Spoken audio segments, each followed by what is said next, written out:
La Sociedad Anticancerosa de Venezuela ha asegurado recientemente que cada día 25 mujeres son diagnosticadas con cáncer de mama. Esta cifra puede ser alarmante, puede generar miedo, por eso es tan importante que estemos conscientes de en qué consiste esta enfermedad y qué tan importante es la mamografía. De este tema estaremos hablando por tu salud.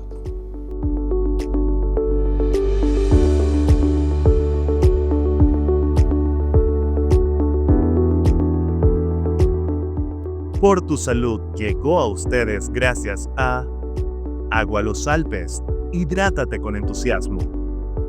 Amigos de Public Magazine, bienvenidos a otra edición de Por tu Salud. Soy José Francisco Carvajal y desde ya pongo a su disposición nuestras redes sociales @PublicInsight, @PublicMagazine y mis cuentas personales @CarvajalJosé_.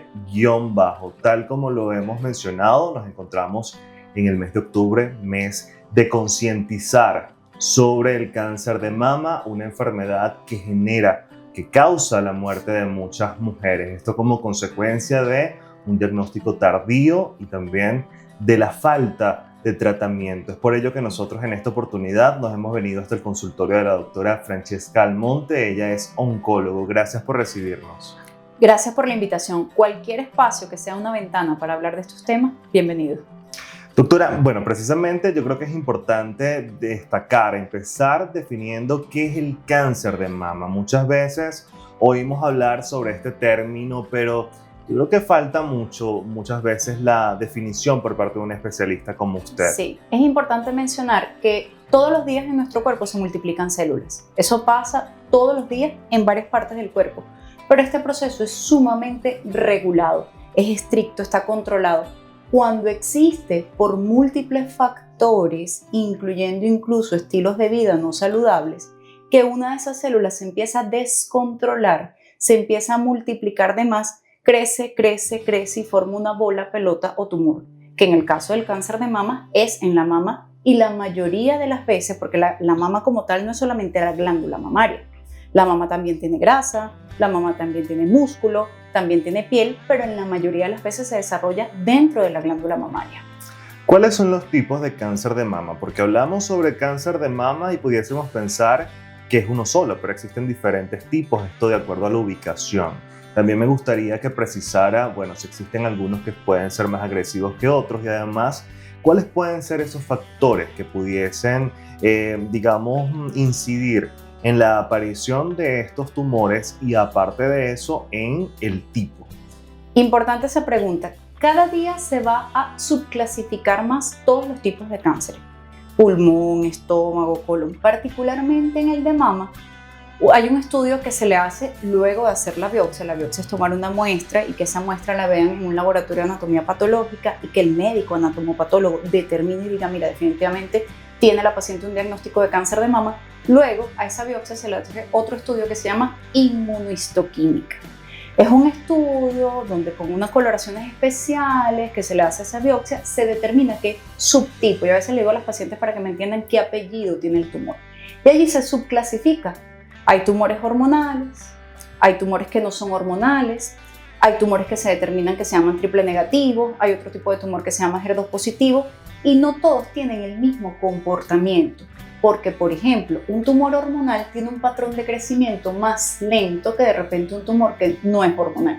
Y esto es importante que lo sepan, porque a veces las pacientes se quedan muy tranquilas en su casa porque dicen, bueno, la vecina tenía un cáncer de mama, ella le empezó una pelota en enero y en febrero o marzo ya eso creció y fue para el médico. Yo tengo esta pelota desde hace un año, yo no creo que esto sea cáncer.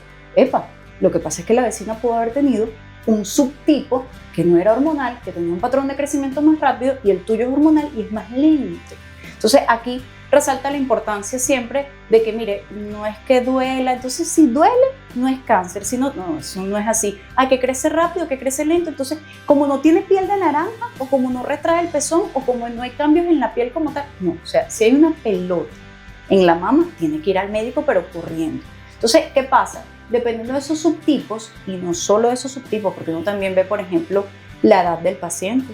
Y no es lo mismo tener 50 años, comer sano, hacer ejercicio físico, no fumar, a tener 50 años, tener estilos de vida no saludables. Entonces es una edad como biológica y una edad cronológica, dependiendo de los antecedentes médicos del paciente, del tamaño de esa lesión, de si existe un compromiso ganglionar o no, de si existe enfermedad a distancia o no, de este estudio que se llama inmunistoquímica. Es que uno va a decir, mira, a ti te corresponde este tratamiento y a ti te corresponde este tratamiento. Esa subclasificación nos permite a su vez clasificar los tipos de tratamiento. Tú me preguntabas por los factores de riesgo. Si la gente ve por internet, sí, porque a veces uno tiene que tener como mucho tacto cuando nos están escuchando por allí. Porque entonces uno dice, no, bueno, que si la menstruación empezó muy temprano y terminó muy lento, que si no diste lactancia materna, sí, ok, son factores de riesgo, pero no es lo que te va a condicionar completamente. Vamos a definir qué es un factor de riesgo. Un factor de riesgo es una condición que te puede ayudar a desarrollar, pero no es directamente el causante. Entonces, es importante que si bien esos son factores que no podemos modificar, porque no podemos modificar de repente la edad en que viene la menstruación o no, o nuestra edad no la podemos modificar, sí podemos modificar y cambiar nuestros estilos de vida. O sea, eso es beber, disminuir el consumo de alcohol. Ay, Dios mío, eso es un punto álgido. Mira, José Francisco, yo voy a aprovechar esta cámara porque yo hice en estos días una publicación en Instagram que yo puse, Dios mío, tengo hasta miedo de decirlo, porque yo puse que comer tantos carbohidratos en la mañana con mantequilla y queso no es tan sano. Ah, no, que cómo es posible, que todo el mundo siempre ha comido eso, que aquí se llegó mi abuelo. Que ya va, calma. Lo que estoy diciendo es que tenemos una dieta con muchos carbohidratos. Entonces hay que aumentar el consumo de vegetales, hay que aumentar el consumo de frutas, porque eso es importante. La gente quiere como suplementar una vitamina tomada. Yo le digo, no, la primera suplementación es comer más sano. Alcohol, si es posible suspenderlo, no fumar, comer más sano, hacer ejercicio físico que incluya actividades de resistencia, es decir, de peso, gestionar adecuadamente las emociones, dormir bien en cantidad y calidad, son factores que pueden contribuir y ayudar a que disminuir el proceso inflamatorio que ayuda a prácticamente todos los cánceres. Estás mencionando algo muy importante porque, bueno, es cierto, o sea, hay factores de riesgo que son modificables y otros que lamentablemente no lo son. También nos hablas en relación a lo que tiene que ver, bueno, con esas posibles causas, ¿no? De que aparezcan ciertas células cancerígenas en el tejido mamario. Y, bueno, antes de empezar a grabar mencionábamos incluso el caso de Angelina Jolie, que se ha sacado, bueno, el tejido mamario. Tú ya nos explicarás mejor con términos científicos, pero al mismo tiempo digeribles para la audiencia, en qué consiste este tipo de intervención, qué tipo de pacientes deben realizarla, cuáles son quizás esos aspectos que ustedes como especialistas toman en cuenta al momento de recomendarle a un paciente, bueno, digamos, desprenderse de eso que es tan importante para algunas mujeres, para su identidad. Y además también conocer, bueno, parte quizás de ese equipo multidisciplinario que tiene que estar incluso a cargo no solamente de un paciente que tiene que enfrentar el cáncer ya, sino incluso también de estas pacientes que enfrentan estos cambios físicos que pueden suponer una pena moral. Total, no hay patología de mayor manejo multidisciplinario como lo es el cáncer. No existe. O sea, nosotros necesitamos... Está el cirujano oncólogo, que es el que opera, está el radioterapeuta, el que indica la radio, estoy yo que soy el oncólogo clínico, que indico los tratamientos, pero también el odontólogo, el cardiólogo, el fisiatra, el fisioterapeuta, el psicooncólogo, todos son importantes. Mira, fíjate, hay un término en internet que se confunde muchísimo. Una cosa es genético y otra cosa es hereditario. Genético significa que se afectan los genes y en todos los cánceres se afectan los genes. Entonces, por eso los cánceres son genéticos. Ahora bien, ¿qué conlleva a la afectación de ese gen? Un pequeño porcentaje, solo el 10%, es decir, que de 110, esa afectación de ese gen es por la herencia. Es decir, que tu papá o tu mamá te transmitieron esos genes afectados. Solamente un 10%. Entonces uno dice, ¿es genético? ¿Es genético porque? No, genético porque se afectó el gen. Hereditario solo un 10%. ¿Qué pasa con el caso de Angelina Jolie? Inicialmente les decía, todos los días en nuestro cuerpo se multiplican células y se multiplican algunos con errores, evidentemente. Si usted se dedica a hacer 100 arepas al día, probablemente alguna no le quede del todo redonda, alguna se le queme. Entonces, ¿qué pasa?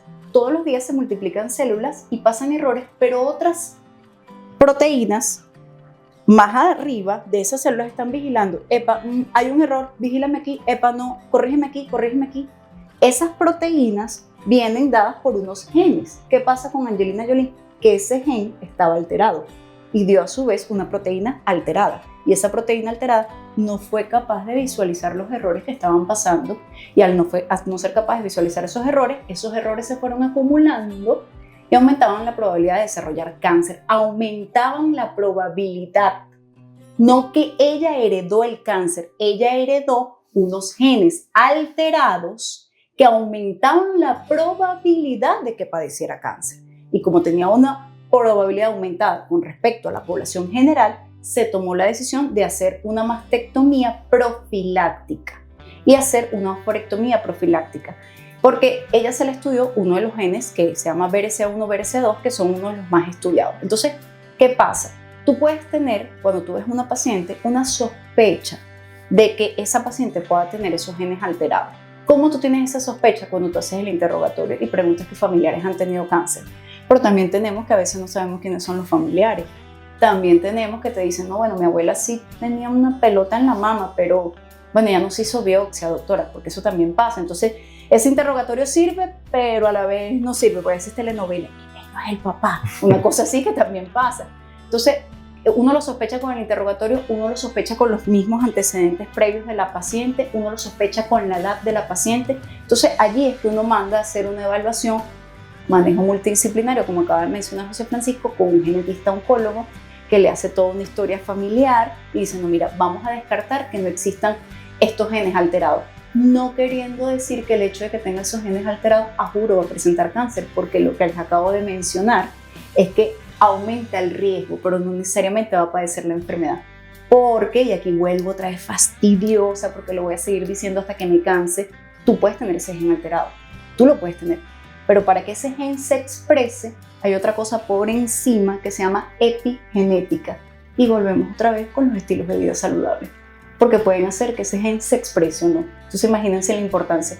Por eso que el cáncer es una enfermedad con muchos factores, muchas aristas que permiten que se desarrolle. Y por eso es que es tan difícil tratarlo, porque a veces hay como unas curas mágicas que quieren vender por allí por internet. Y yo siempre le digo un cuento a un paciente que menciono. Esto es un hombre que se le perdieron unas llaves y las está buscando bajo la luz de un farol. Y viene un amigo y le dice, ¿estás seguro que se te perdieron aquí para ayudarte a buscar? Y él le dice, no se me perdieron aquí, se me perdieron allá, pero busco aquí porque aquí hay luz y allá está oscuro.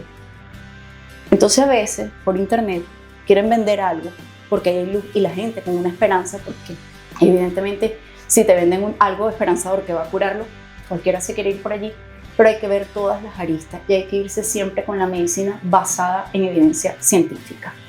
Eso aplicaría de cierta manera lo que es la medicina preventiva, ¿no? Porque es lo que estás mencionando, o sea, ciertamente ella no es una paciente oncológica porque afortunadamente en su tejido mamario no se desarrolló ninguna célula cancerígena, pero digamos que parte del diagnóstico de esos estudios que fueron realizados previamente por el especialista han llevado a tomar esa decisión que no debe ser nada sencilla, pero que forma parte de esas opciones para prevenir la formación y la aparición de células cancerígenas en esa parte del cuerpo. Hay algo que es muy importante, ¿no? Y que uno pudiese rescatar de todo lo que es el mes rosa. El mes rosa forma parte, ¿no?, de esos llamados de atención, de esos llamados a la acción que ustedes como sociedad médica han impulsado para crear conciencia en relación al cáncer de mama. La piedra angular para el diagnóstico oportuno de esta enfermedad es la mamografía, ¿no? Hemos oído hablar también que últimamente aumenta, de cierta manera, el número de casos de mujeres que han sido diagnosticadas con cáncer de mama, pero al mismo tiempo hay otra cifra que es importante compartirla, y es el hecho de que la tasa de mortalidad por esta enfermedad en países desarrollados ha disminuido. Y esto precisamente responde a ese diagnóstico precoz, al abordaje oportuno. ¿En qué momento las mujeres deben asistir, las mujeres y los hombres debemos asistir a realizarnos la mamografía? Y esto lo pregunto incluso incluyéndonos nosotros como caballeros, porque muchas veces podemos pensar, bueno, yo no creo que forme parte de ese Sí. 1% de los Exacto. salados, como decimos en Venezuela, que va a presentar cáncer de mama, pero existe esa posibilidad. Sí, el cáncer de mama también afecta a los hombres, eso es importante mencionarlo, no es lo frecuente, no hay una pesquisa en hombre para cáncer de mama, pero el llamado a la acción es que si tiene alguna tumoración, vaya al médico. Tú mencionaste algo muy importante y yo sé que es el mes rosa y yo sé cáncer de mama, yo soy oncólogo y es imposible para mí no ver una cámara y no mencionar que de los cánceres más comunes a todos se les hace pesquisa. ¿Qué significa pesquisa? Poder diagnosticar un cáncer sin que tenga síntomas. ¿Cuáles son los cánceres más comunes? Mama, cuello uterino, próstata, pulmón, colon. A todos se les hace pesquisa.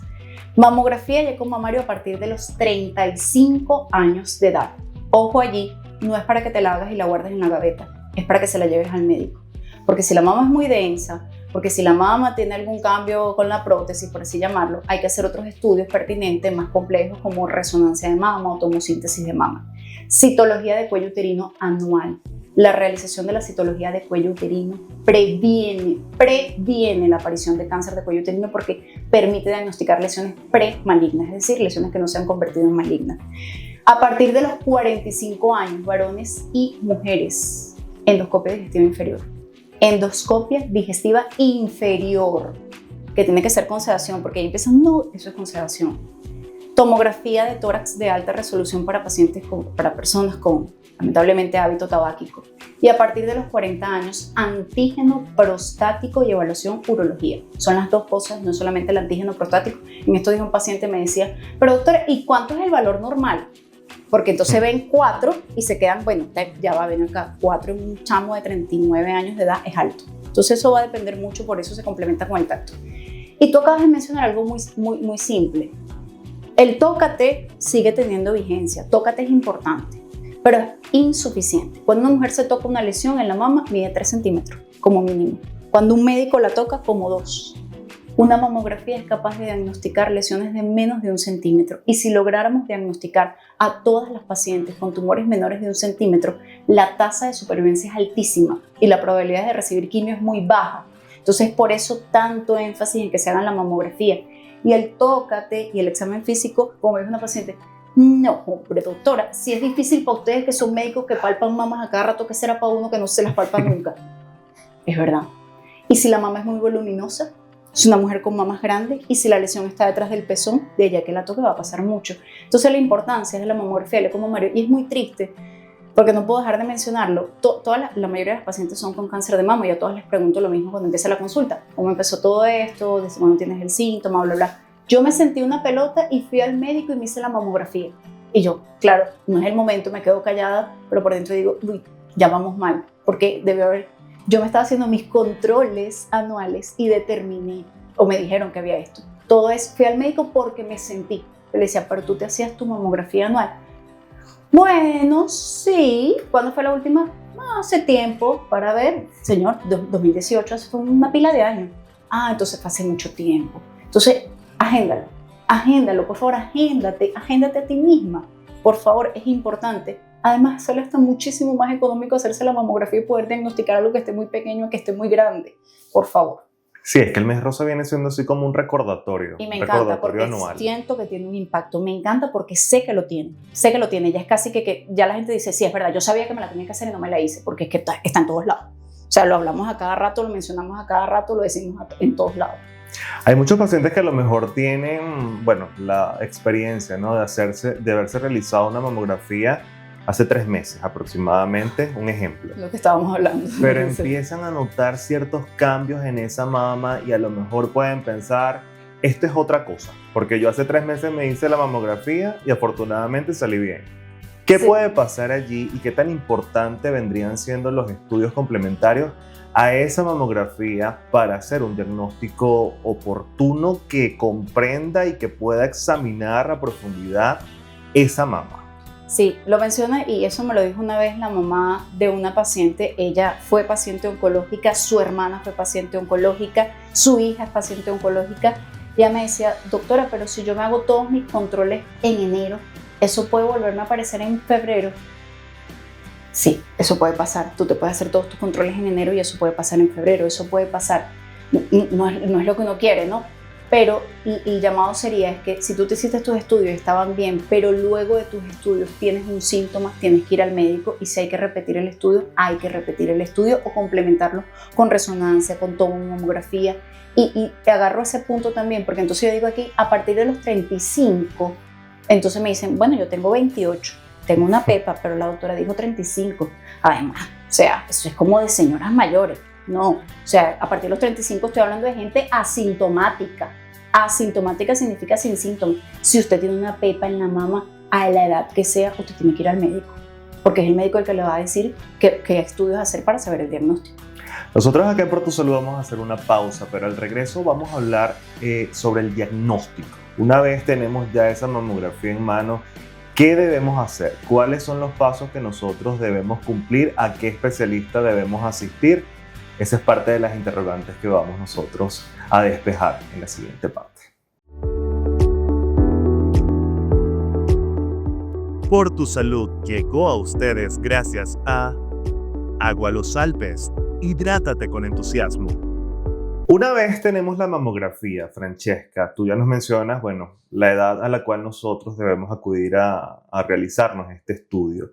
¿Qué debemos hacer con ese resultado? Porque muchas personas a lo mejor tienen ya su mamografía y el radiólogo quizás puede darle indicios, ¿no? De si existe o no algún tipo de tumoración. Pero es importante que visitemos a otros especialistas que están familiarizados y que han sido especializados precisamente para ver a profundidad esa mamografía y en base también a esa anamnesis que pueden realizar, determinar si es necesario hacer algún estudio adicional. Sí, de hecho es importante, una muy buena pregunta, que ese estudio, habitualmente las mujeres tienen como su médico de cabecera, que suele ser su ginecólogo, que le pide esos estudios.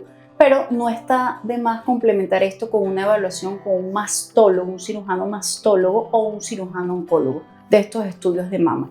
Y tomando en cuenta dos cositas, la mamografía y el eco mamario en conjunto. A veces las pacientes no se quieren hacer la mamografía porque no se quieren aplastar la mama. Hay sitios modernos donde no molesta tanto y también es importante hacerlo después de la menstruación para que moleste menos. Y claro, también todos tienen un umbral del dolor distinto. Y hay sitios donde las mujeres se quieren hacer solo el eco mamario y se molestan porque me dicen, me iba a hacer el eco mamario y la doctora no me lo hizo porque no tenía la mamografía. Es que así debe ser. Para hacerse el eco mamario usted tiene que tener la mamografía en la mano. ¿Por qué? Porque la doctora que le está haciendo el eco va viendo la mamografía y si hay algo que no le cuadra, ella hace más énfasis allí. Entonces es importante que cuando usted se haga el eco mamario tenga su mamografía allí a la mano. Y lo otro importantísimo, tener los estudios anteriores. Porque cuando un tumor está empezando es muy chiquitico, y si en esa nueva mamografía hay algo, porque ¿qué es un estudio de imagen? Corto lo previo. ¿Qué es un estudio de imagen? Mamografía, rayos X, resonancia. Estudio de imagen es ver por dentro del cuerpo y que salga algo de repente que por sus características, por su forma, por su densidad, por sus bordes, es sugestiva de neumonía, de cáncer, de tuberculosis. Entonces, ¿qué pasa cuando te haces la mamografía seriada? Que de repente algo muy chiquitico es una tontería, pero no estaba en el estudio anterior. Capaz está empezando allí. Entonces, por ello es importante llevar siempre los estudios anteriores para poder determinar bien que todo esté en buenas condiciones. Una vez se diagnostica, ¿no? O se arroja un resultado, digamos, no tan favorable. Hay presencia de un tumor cancerígeno, de células cancerígenas en ese tejido mamario. ¿Cuál es el protocolo de acción de ustedes como equipo multidisciplinario? Y además me gustaría que nos comentes, ¿no? Como oncólogo, ¿cuál es el rol que cumplen ustedes en lo que es el abordaje de este paciente? Lo primero, cuando existe una lesión sugestiva de esto, la toma de la biopsia. Esto lo puede hacer o el cirujano mastólogo o lo hace el cirujano oncólogo y algunas veces los radiólogos intervencionistas. Entonces, luego que tomo una biopsia, que debería ser con una aguja gruesa, con una biopsia que por ahí se menciona biopsia Trucut, no una punción delgada, sino una biopsia que tome suficiente tejido, lo evalúa un médico anatomopatólogo, da el diagnóstico, se le realiza la inmunohistoquímica y a la par uno va solicitando los estudios de extensión, que son estudios de cuerpo entero para determinar si la enfermedad oncológica se ha diseminado hacia otros órganos. El paciente puede estar asintomático y tener enfermedad en otras partes del cuerpo, por ello es la importancia de hacer los estudios de imagen. Una vez que tienes esto, ya tienes algo que se llama etapa o estadio. A veces la gente dice en qué grado está. No es que el grado no sea importante, sí es importante, pero lo realmente más definitorio es la etapa o el estadio. Y allí, habitualmente, como la biopsia la suele tomarlo un cirujano, el cirujano mastólogo o el cirujano oncólogo que tomó esa biopsia y vio todos esos estudios, al determinar esa etapa es cuando dice, mira, esta paciente debe ir primero a quimioterapia o tratamiento, dependiendo de cuál sea el tratamiento, porque no solamente los oncólogos somos quimioterapia, colocamos tratamiento médico, a veces es endovenoso, a veces es intramuscular incluso, o a veces es vía oral. Entonces no los refieren a nosotros y nosotros le colocamos tratamiento si es con fin de bajar esa lesión, de bajar el tumor para luego operar, y dependiendo de esos resultados es que el paciente va a radioterapia. Todo es un manejo en conjunto y, como les dije previamente, hace unos minutos, va a depender de la edad biológica, la edad cronológica, el tamaño, los ganglios, si existe o no existe enfermedad a distancia, si qué antecedentes médicos tiene el paciente, e incluso si es un tumor hormonal nos interesa mucho si es una paciente pre o postmenopáusica. Has mencionado algo importante, ¿no? Y es precisamente lo que hemos venido mencionando en otros puntos de la entrevista, y es el abordaje del equipo multidisciplinario. Dentro de ese equipo multidisciplinario también está el psicooncólogo, el cual se encarga de acompañar al paciente, de brindarle herramientas que lo pueden ayudar a hacer una mejor gestión emocional para poder enfrentar el reto del cáncer, que no es cualquier cosa, porque cualquier persona le hablan de cáncer e inmediatamente se encienden las alarmas y empiezan esos pensamientos intrusivos negativos que pueden ser desfavorables, ¿no?, para la evolución de ese paciente y para la calidad o para el resultado que pueden generar esos tratamientos. ¿Cómo ustedes hacen o cómo ustedes pueden conformar ese equipo multidisciplinario, ¿no? Y bueno, saber también qué tan difícil puede ser por lo menos esto. Convencerlos de que vayan, horrible. Horriblemente difícil. Me recuerdo a mi terapeuta que me dice, no puedes obligar a las personas en su proceso, y yo, pero si se sentirían mejor si va. Es terrible, porque la gente dice, no lo necesito, y la uña comida está por ahí. No lo necesito, ¿usted está durmiendo? No, pero no lo necesito, ok. No lo necesito, y le dije, mi mamá está insoportable. Entonces, es importante porque llega esa palabra y lamentablemente todos sabemos que nos vamos a morir, todos lo sabemos, pero llega el diagnóstico de cáncer y es la conciencia de la finitud, epa. Y es tumbar, yo le digo, ya tú estás en duelo. Pero yo no me he muerto, doctora. Sí, pero estás en duelo.